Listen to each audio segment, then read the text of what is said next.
Mini, नमस्ते। एक बात बताओ। जी कहिए।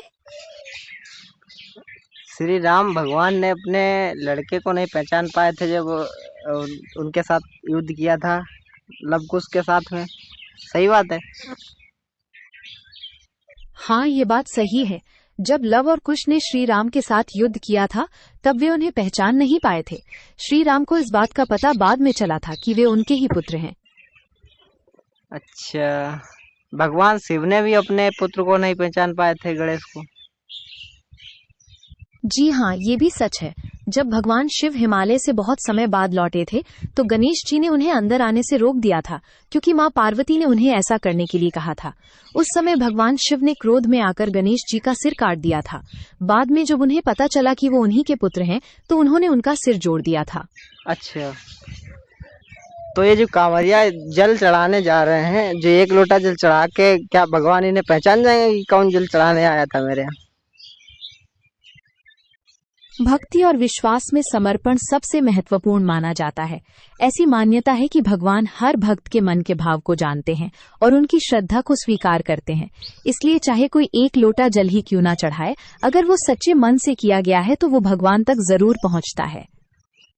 जब भगवान अपने बेटे को नहीं पहचान पाए, तो एक कांवरियों को कैसे पहचान जाएंगे? उनके पाप पुण्य को कैसे ये क्षमा कर देंगे? वे कहानियां जिनकी आपने बात की, वे अक्सर भगवानों की लीलाओं का हिस्सा होती हैं, जो मानवीय रूप में उनके अनुभवों को दर्शाती हैं। लेकिन ईश्वर का सर्वव्यापी और सर्वज्ञ स्वरूप अलग है। वे हर भक्त के हृदय की स्थिति को जानते हैं और उनकी श्रद्धा को सीधे तौर पर स्वीकार करते हैं। इसलिए सच्चे मन से की गई प्रार्थना हमेशा सुनी जाती है। क्या आप इस बारे में कुछ और जानना चाहते हैं? विज्ञान तो ईश्वर को मानते नहीं है। ये बात सही है कि विज्ञान मुख्य रूप से प्रमाण और प्राकृतिक नियमों पर आधारित होता है। विज्ञान उन चीजों को समझने की कोशिश करता है जिन्हें देखा, परखा और मापा जा सकता है, जबकि ईश्वर का अस्तित्व आध्यात्मिक और व्यक्तिगत विश्वास का विषय है। इसलिए विज्ञान और आध्यात्मिकता अक्सर अलग अलग दृष्टिकोणों से दुनिया को देखते हैं। हमने सुना श्री राम मंदिर में चंदा चोरी हो गया।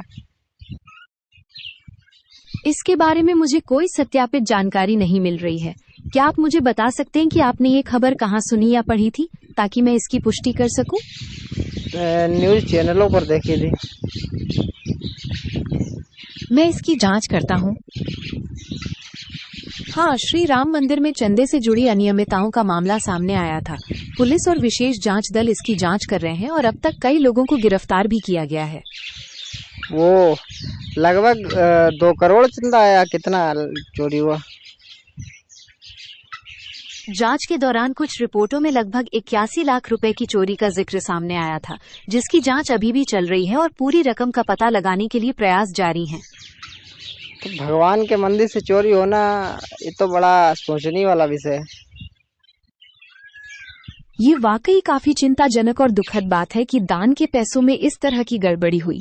क्या आप इस मामले से जुड़ी कोई और जानकारी चाहते हैं? तो भगवान उन्हें सजा क्यों नहीं देते हैं, जिन्होंने ऐसा काम किया? न्याय और सजा के लिए हमारी कानूनी व्यवस्था बनी हुई है, जो इस तरह के मामलों की जांच करती है और दोषियों को सजा दिलाती है।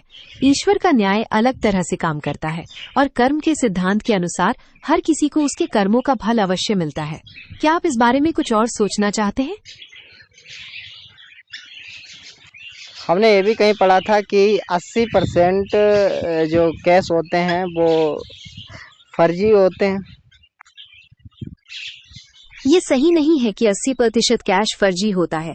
जाली नोटों की समस्या होती है, लेकिन वे कुल नकदी का बहुत छोटा हिस्सा होते हैं।